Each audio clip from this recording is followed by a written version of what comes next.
Assalamualaikum warahmatullahi wabarakatuh. Waalaikumsalam warahmatullahi wabarakatuh. Ini ada langsung yang bertanya Pak Guru dari Khotimah. Dia di Saweria. Pak Guru, menurut Pak Guru boleh atau enggak kita untuk child free? Karena saya merasa takut untuk punya tanggung jawab yang sangat besar. Boleh. Semua boleh atau atas dasar kayak dia? Kayaknya saya nggak bisa bertanggung jawab nih. Oh, kalau saya mengatakan boleh karena ya sebenarnya awalnya ya landasan paling awalnya itu manusia itu secara alamiah itu akan bereproduksi alamiahnya gitu ya, dan karena itu bakal punya anak gitu. Nah, tetapi sejak manusia memasuki zaman modern, hampir semua hal dalam kehidupan alamiah kita itu sudah tidak lagi benar-benar alamiah, sudah tidak lagi natural. Jadi kalau kita mengikuti hukum alamiah, kita tuh seharusnya tidak boleh beradab seperti sekarang dengan populasi yang terlalu banyak seperti sekarang. Misalkan kalau kita mau alamiah-alamiahan, kita tuh di plot tuh gak akan sampai 100 juta orang, 500 juta orang, itu gak akan mungkin. Karena kalau misalkan kita seorang perempuan melahirkan, itu potensi kematiannya itu sekitar 5%. Kalau diakumulasikan, itu sekitar 40-50% perempuan pramodern di zaman dulu itu meninggal tuh disebabkan langsung atau tidak langsung akibat proses persalinan berkali-kali. Jadi manusia tuh emang sebatas itu seharusnya. Jadi kita tuh dalam skema evolusi manusia tuh nggak boleh terlalu banyak, karena gini nih, gajah susah mati kan, karena susah mati maka reproduksinya juga susah. Dia masa kehamilannya itu 2 tahun, terus masa ininya wah ribet banget, terus sekali brojol anak cuma 1. Kenapa? Karena matinya juga susah. Karena kalau matinya susah maka hidupnya juga harus susah, itu rumusannya gitu tuh. Nah, kayak semut gampang mati kan, Banyak nggak apa-apa. sekali brojol 16.000, tapi hidupnya gampang mati. Nah, manusia tuh seharusnya karena dia itu adalah makhluk yang termasuk susah mati, seharusnya bereproduksinya juga sedikit seharusnya tuh. Nah, tapi karena manusia itu pas reproduksi sedikit dikasih vaksin, dikasih apa, tingkat kehidupannya itu merajalela, jadi jumlah penduduk itu jauh lebih banyak daripada seharusnya. Nah, maksud saya adalah kalau kita mau ngikutin alamiah-alamiahan, sebenarnya kita tuh udah nggak alamiah sejak awal, sejak zaman revolusi industri, begitu. Nah, tapi secara alamiah kita harus akui bahwa kita memang didesain untuk reproduksi. Nah, sekarang masuk lagi ke pertanyaan, bagaimana kalau seandainya kita tuh Child free memutuskan untuk child free? Ya nggak apa-apa, karena tanggungan untuk mempertahankan populasi sekarang tuh udah nggak relevan. Di zaman dulu kematian tuh tinggi, jadi si perempuan-perempuan dituntut untuk punya banyak anak untuk bisa mengimbangi mortalitas yang terjadi. Nah, untuk itu maka banyak punya anak, begitu kurang lebihnya. Nah, sekarang kewajiban itu tuh udah nggak ada secara sosial. Bagaimana dengan secara agama? Secara agama juga sebenarnya tidak ada larangan eksplisit untuk tidak punya anak. Jadi misalkan ada beberapa tokoh ulama besar yang child free, bukan hanya child free, bahkan wife free, tidak punya istri ya. Kayak Buddha ya. Iya, tapi kalau itu alasannya pas ditanya ya. Ini namanya adalah Ibnu Jarir At-Tabari. Oh, itu ulamanya udah kelewat batas lah. Pinternya tuh udah ketulungan gitu. Jadi pionir dan puncak ilmu tafsir di dunia Islam. Semua ahli tafsir pasti pernah belajar ngambil ilmunya dari dia gitu. Nah, dia tuh nggak nikah. Pas ditanya kenapa nggak nikah, jawabannya lebih simpel daripada yang barusan. Barusan kan lebih romantis ya, lebih masuk ke tukang. Kalau itu mah jawabannya tuh sibuk. Anjay. Sibuk. Saya Sibuk cari ilmu gitu. Nah, jadi dia tuh membagi usianya Jadi dua. Saya tuh pas diwawancara dia tuh umur 80 tahun. Dia tuh bilang 40 tahun awal kehidupan saya hidup sibuk mencari ilmu. Jadi karena saya sibuk, maka saya tidak bisa menikah. Saya takut, nah si perempuan saya tuh tidak bisa bahagia, ya gitulah. 40 tahun berikutnya, sesudah saya tidak mencari ilmu secara formal, saya sibuk untuk mengajar dan menulis. Nah, jadi sibuk, kerjaannya tuh sibuk. Terus ada juga ulama yang lucu gitu. Kalau disangkut pautkan sama peradaban, misalkan gini Pak Guru, kita kan kemarin banyak sekali tuh ngelihat video orang-orang yang kayaknya dia nggak layak jadi orang tua. Secara pokoknya dia nggak layak lah, terlihat dari entah kelakuannya, entah cara dia ngedidik anaknya. Tapi ada beberapa influencer yang kita lihat tuh, ini IQ-nya oke nih, dia kuliah di luar negeri, di Indonesia juga influencernya ternama banget lah. Dia mengatakan bahwa dia memutuskan saat ini untuk child free karena umat manusia udah banyak. Tapi secara naluri aku ngerasa bahwa kayaknya dia sanggup jadi orang tua. Beda dengan yang orang yang nggak cocok jadi orang tua nih. Jadi kayak dia tuh kebalik gitu. Harusnya dia tuh punya anak. Memperbaiki peradaban nih. Yang nggak layak tuh yang mereka ini loh gitu. Nah, gitu gimana tuh? Betul, itu juga pertimbangan saya untuk punya anak. Jadi awalnya saya juga berpikir dulu tuh bahwa saya tuh kasihan kalau saya punya anak tuh, ini tuh udah akhir dunia gitu. Tapi saya berpikir karena saya pikir saya termasuk orang yang layak untuk punya anak, jadi saya bisa menularkan perhatian dan pikiran keresahan saya ini kepada anak saya gitu. Kayak gitu. Makanya dulu tuh saya dan istri saya tuh sempat bersengketa. Istri saya tuh punya anak pengen lebih banyak. Saya tuh maksimal 1 aja. Maksimal tuh 1. Tapi akhirnya ya kompromi 2 gitu. Ya ceritanya panjang. Tapi memang seperti itu. Soal yang bukan paradoks, soal kebingungan yang barusan. Jadi ada banyak sekali orang-orang yang layak punya anak tapi memutuskan tidak punya anak, dan ada orang yang tidak layak untuk jadi orang tua malah punya anak jauh banyak gitu kan. Video KDM tuh. Ya. Itu tuh terjadi di mana-mana. Jadi misalkan bukan hanya soal anak, tapi soal ngurus uang misalkan. Orang-orang yang layak ngurus uang itu biasanya adalah orang yang nggak terlalu peduli dengan uang. Orang yang sudah sangat kaya raya, kayak si Elon Musk, dia kan nggak peduli uang. Dia orang-orang paling kaya di dunia itu justru nggak peduli sama uang. Coba kalau dia peduli sama uang, dia sudah punya duit 14.000 triliun, udah dia gunakan uang itu. Tapi dia tetap tidak mau itu kerja habis-habisan. Karena orientasinya tuh bukan uang, orientasinya itu adalah aktualisasi diri.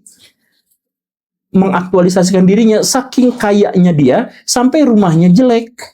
Sampai bajunya jelek, maksudnya bukan bajunya jelek, tapi nggak punya mode gitunya, itu aja gitu kan, nggak peduli sama penampilan, gitu. Ya kayak gitu, itu tipikal orang paling kaya itu kan kayak gitu. Nah, jadi untuk semua hal sebenarnya memang ada kejadian-kejadian di mana orang yang tidak layak, tetapi malah melakukan itu, sedangkan orang yang layak itu justru sudah terbebas dari itu. Itu tuh udah biasa sih kayak gitu. Nah. Jadi harusnya gimana? Ya seharusnya orang-orang yang memutuskan tidak punya anak karena mengaku bahwa dirinya itu tidak mau memenuhi dunia, misalkan ya, pikiran yang seperti itu, saya mah menyarankan adopsi. Karena banyak sekali anak-anak yatim piatu di ini gitu ya, jadi harusnya ya orang tua yang tidak layak punya anak tapi punya anak. Nah, anaknya kasihin aja tuh sama orang yang layak gitu. Nah, berarti si orang yang kaya itu, yang udah mentalnya udah baik itu, dia tetap tidak menambah populasi manusia kan? Tapi dia menciptakan populasi manusia yang baik. Nah, gitu kan harusnya mah. Kayak harusnya, itu kayak gitu. Skema guru kalau gitu. Skema guru? Iya kayak, yaudah, itu kan guru tuh kan memperbaiki ilmu kan. Iya. Kekosongan. Dia juga jadi... Dulu skemanya seharusnya begitu. Seharusnya begitu. Pak Guru kan udah lewat 40 tahun ya? Iya. Pak Guru percaya ini nggak? ada istilah bahwa life begin at 40. Jadi kalau misalkan secara ini ngomongin ekonomi ya, ada yang percaya bahwa kalau misalkan di usia 40 ekonomi kalian segitu, percayalah sampai mati akan segitu. Karena titik 40 itu adalah titik dimana sampai ujung tuh akan seperti itu. Pak Guru percaya itu nggak? Sebenarnya nggak gitu juga sih. Ada beberapa orang yang sukses di usia 50, 60 gitu baru sukses. Ada yang menemukan momennya di usia yang lebih tua, itu juga ada. Cuman secara psikologis wajar kalau orang mencantumkan itu. Jadi sebenarnya sama seperti titik dewasa. Jangan nonton film itu 18 plus gitu. Emang kalau 18 plus itu berarti dewasa? Kan belum tentu. Cuman itu mah patokan yang memudahkan, patokan yang digeneralisir untuk bisa bikin satu kriteria yang pasti, yang bisa terukur gitu. Tapi sebenarnya setiap manusia itu ukuran kedewasaannya itu beda-beda. Dan jenis kedewasaannya juga berbeda-beda. Nah demikian pun dengan soal finansial. Kalau dia sudah 40 tuh, ya udah, kalau 40 tahun dia belum berhasil, maka selamanya belum berhasil gitu. Nggak akan berhasil gitu. Saya setuju untuk kebanyakan kasus, tapi nggak semuanya juga kayak gitu. Jadi selalu aja ada hal-hal yang berubah gitu. Ada aja semua yang berbeda gitu. Yang jelas mah gini, yang ingin saya tekankan mah, di umur 20 konsep berpikirnya tuh udah kepegang. Paradigmanya, cara berpikirnya, skema berpikirnya itu udah kepegang. Nah, biasanya kemampuan dia dalam mengeksekusi itu, dia butuh pengalaman, dia butuh jatuh bangun, dan sebagainya, baru di usia 40. Karena usia 40 itu adalah usia kematangan. Jadi, bahasa yang sering saya sebut itu adalah kita tuh punya jatah gagal. Jadi, jatah gagal ya? Jatah gagal. Jadi gini, umur 20, kita tuh sudah dewasa. Kita tuh otak tuh udah bisa berpikir dengan atau tanpa otoritas pihak lain. Setelah itu dia tuh akan coba terus ngulak-ngalik gini gitu sampai mencoba mengenal dirinya dan sebagainya, dan itu tuh prosesnya 20 tahun. Coba gagal dan dia tuh harus menghabiskan jatah gagalnya itu dalam waktu itu. Ngerti nggak jatah gagal? Ngerti. Jadi setiap orang tuh, anggaplah setiap orang tuh, dirimu tuh punya jatah gagal 500 kali. Nah itu tuh habisin terus. Jadi kalau sekali gagal udahlah, enggak gitu, udah nyerah gitu. Ya udah titik di situ. Tapi kalau coba lagi, nah itu teh ada titik gagal kita tuh berakhir. Jatah gagal kita tuh berakhir dan akhirnya kita tuh berhasil terus gitu. Nah, karena apa? Karena setiap kali kita gagal, sebenarnya kita tuh menemukan fase baru. Kayak dulu saya bikin seminar, gagal, tekor 8 juta itu teh. Pas saya menjelang nikah tuh tekor 8 juta. Tapi pas saya tekor 8 juta itu, saya tuh udah sempat ngirim proposal ke pejabat anu. Linknya udah ada. Saya tuh udah nemu link ke sponsor anu, linknya udah ada. Ya walaupun gagal, tapi link-link itu tuh berhasil.